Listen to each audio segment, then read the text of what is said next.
Morning students, ज्ञान विहार के online class में आप सभी का स्वागत है। पिछले लेक्चर में मैंने आपको एक क्वेश्चन दिया था और उम्मीद करता हूँ आपने सॉल्व भी किया होगा, और अगर नहीं किया तो आप इसका सॉल्यूशन देख लो। क्वेश्चन हमारे पास था, दोबारा नहीं लिखूंगा, शॉर्ट में बता रहा हूँ।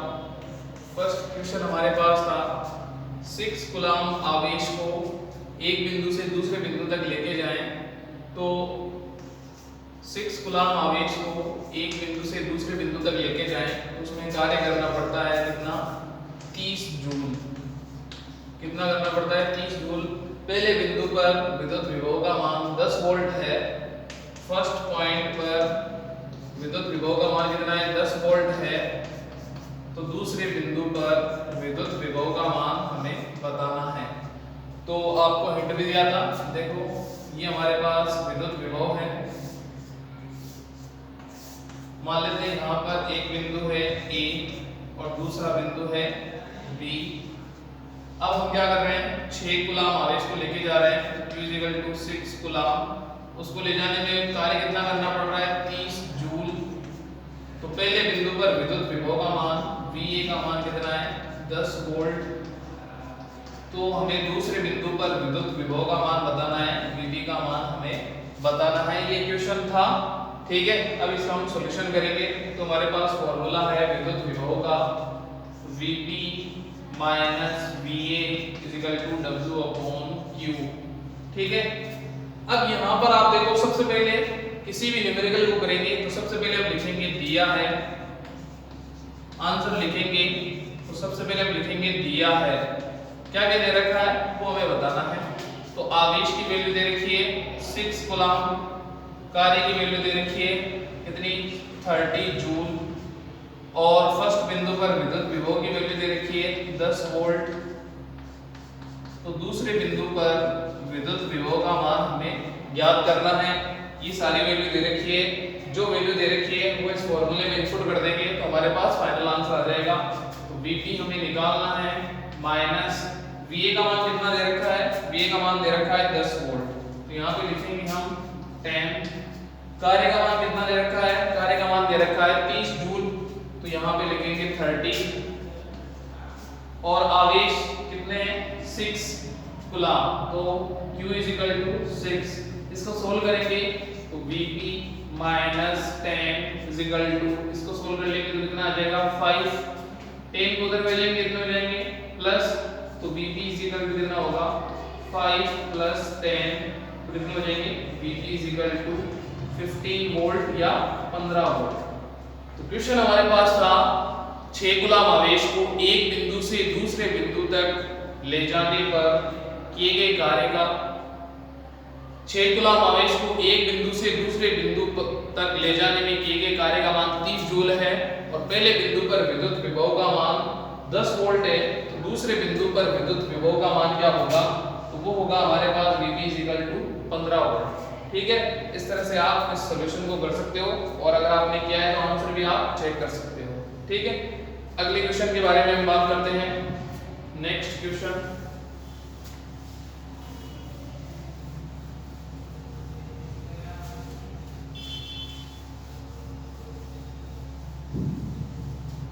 इसी तरह का क्वेश्चन है, क्वेश्चन नंबर 2।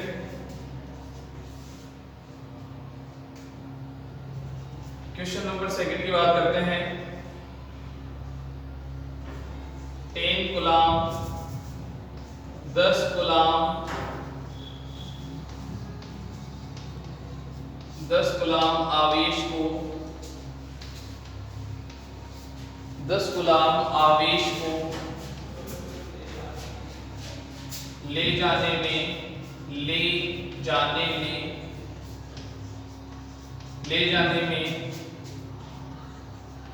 किए गए कार्य का मान, 10 कूलम आवेश को ले जाने में किए गए कार्य का मान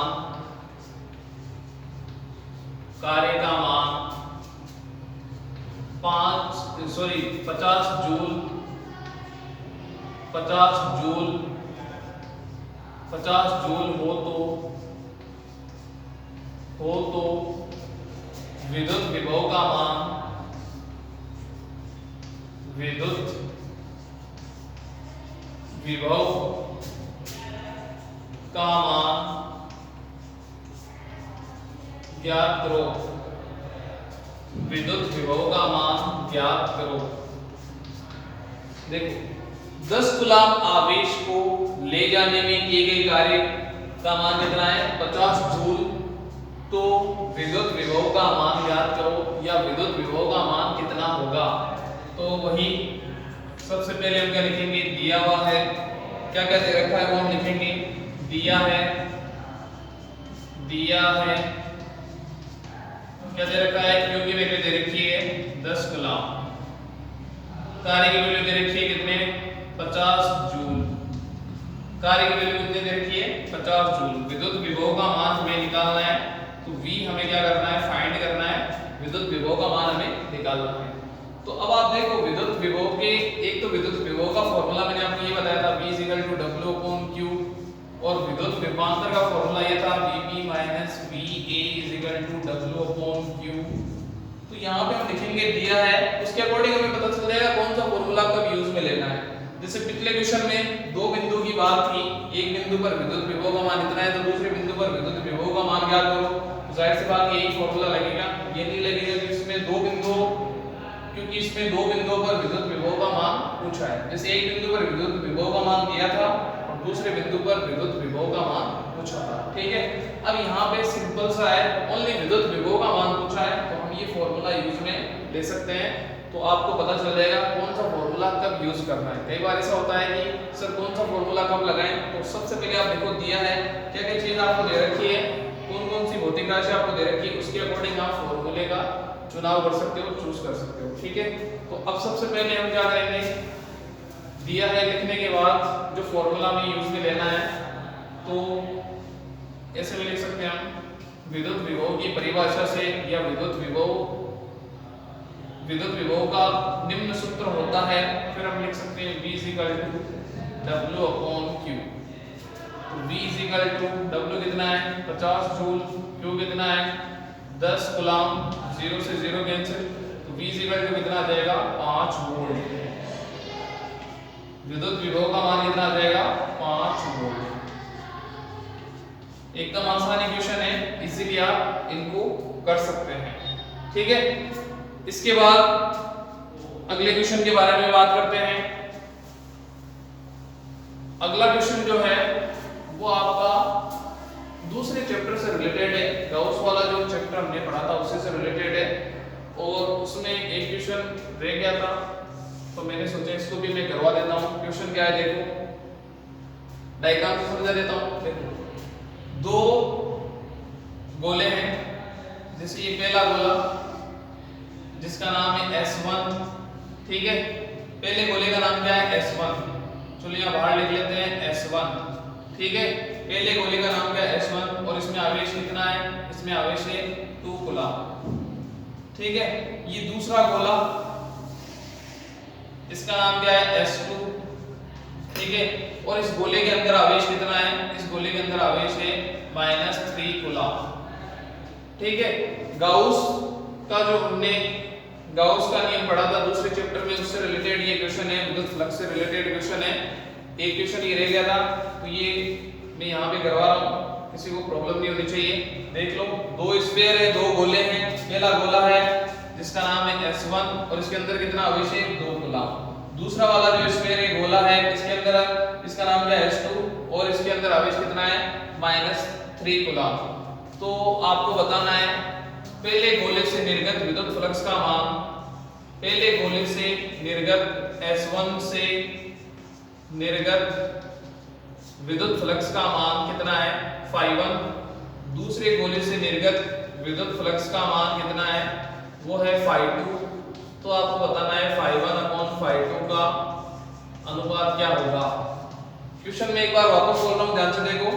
दो गोले हैं, पहला गोला है S1, इसके अंदर आवेश कितना है 2 कूलाम, दूसरा वाला जो गोला है इसके अंदर आवेश कितना है -3 कूलाम। तो आपको बताना है पहले गोले से निर्गत विद्युत फ्लक्स का मान φ1 और दूसरे गोले से निर्गत विद्युत फ्लक्स का मान φ2 हो तो φ1/φ2 का अनुपात क्या होगा ये हमें बताना है। तो हम कैसे बताएंगे, देखो गाउस का नियम हमें पता है phi is equal to total आवेश अपॉन एप्सिलॉन नॉट ये होता है। तो पहले गोले की अगर हम बात करें S1 की बात करें तो S1 में φ1 की वैल्यू क्या होगी φ1 S1 में आवेश का मान कितना होगा sigma q is equal to 2q। ठीक है, तो S1 φ1 की वैल्यू आ जाएगी हमारे पास यहां पे लिखेंगे sigma q upon epsilon not. तो पहले गोले में आवेश कितना है 2q अपॉन एप्सिलॉन नॉट। तो φ1 की वैल्यू आ जाएगी 2q अपॉन एप्सिलॉन नॉट समीकरण नंबर 1। इसी तरह दूसरे गोले की अगर हम बात करें S2 तो S2 में टोटल आवेश कितना है वो हमें बताना है। तो S2 में टोटल आवेश कितना होगा देखो S2 ये वाला गोला है बड़ा गोला है तो बड़े गोले में ये दोनों ही आवेश आएंगे -3 कूलम आवेश तो होगा ही साथ में +2q भी इसी में होगा। जो S2 आपको गोला दिख रहा है इस गोले में -3q है और साथ ही साथ 2q भी है। ठीक है, तो यहाँ पे हमारे पास टोटल आवेश कितना हो जाएगा 2q -3q। तो फाइनल आंसर आ जाएगा -q। ठीक है, तो S2 में टोटल आवेश कितना होगा टोटल आवेश होगा वो होगा -q। तो यहाँ पे φ2 की जो वैल्यू होगी φ2 इज इक्वल टू आ जाएगा sigma q upon epsilon not. तो φ2 इज इक्वल टू आ जाएगा सिग्मा q की जगह क्या लिख सकते हैं -q अपॉन एप्सिलॉन नॉट समीकरण नंबर 2। समीकरण 1 में समीकरण 2 का भाग देंगे तो हमारे पास इन दोनों का अनुपात आ जाएगा समीकरण 1 में समीकरण 2 का भाग देने पर तो φ1 अपॉन φ2। तो फॉर्मूला यहां से लिखेंगे φ1 की वैल्यू यहां से लिख देंगे 1 से 2q अपॉन एप्सिलॉन नॉट और यहां फाई2 की वैल्यू रखेंगे -q अपॉन एप्सिलॉन नॉट। तो देखो एप्सिलॉन नॉट से एप्सिलॉन नॉट कैंसिल तो हमारे पास वैल्यू आ जाएगी -2q अपॉन q। तो q से q कैंसिल तो आंसर आ जाएगा -2/1।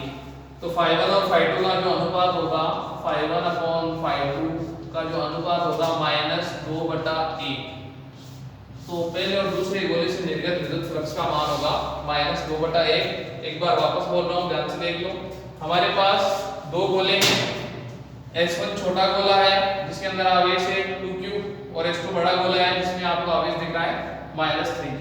ठीक है, तो पहले गोले से निर्गत विद्युत फ्लक्स का मान है φ1 दूसरे गोले से निर्गत विद्युत फ्लक्स का मान है φ2। तो φ1 अपॉन φ2 का अनुपात क्या होगा तो गाउस के नियम से हम जानते हैं बंद पृष्ठ में उपस्थित कुल आवेश और एप्सिलॉन नॉट के अनुपात बंद पृष्ठ में उपस्थित कुल आवेश और एप्सिलॉन नॉट का अनुपात विद्युत फ्लक्स के बराबर होता है। तो पहले गोले में आवेश कितना है 2q तो φ1 is equal to sigma q upon epsilon not sigma q की जगह हम क्या लिख सकते हैं 2q अपॉन एप्सिलॉन नॉट समीकरण नंबर 1। इसी तरह दूसरे गोले में या बड़े गोले में टोटल आवेश कितना है तो बड़े गोले में टोटल आवेश होगा -3q और +2q क्योंकि +2q S2 के अंदर ही है तो ये दोनों आवेश इसके अंदर ही होंगे। तो +2q -3q तो कितने आ जाएंगे -q। तो सिग्मा q की वैल्यू कितनी आ जाएगी -q। तो φ2 equal to sigma q upon epsilon not sigma q की जगह हम क्या रखेंगे -q अपॉन एप्सिलॉन नॉट समीकरण नंबर 2। समीकरण 1 में 2 का भाग देंगे काटाकाटी करेंगे तो फाइनल आंसर आ जाएगा φ1 अपॉन φ2 की वैल्यू आ जाएगी -2 अपॉन 1। तो φ1 की वैल्यू होगी -2 और φ2 की वैल्यू होगी 1। तो इस तरह से φ1 और φ2 का अनुपात हम निकाल सकते हैं। इसके बाद हम जो अगला हमारा टॉपिक है वो हम नेक्स्ट वीडियो में पढ़ेंगे नेक्स्ट लेक्चर में पढ़ेंगे। Okay, thank you, bye.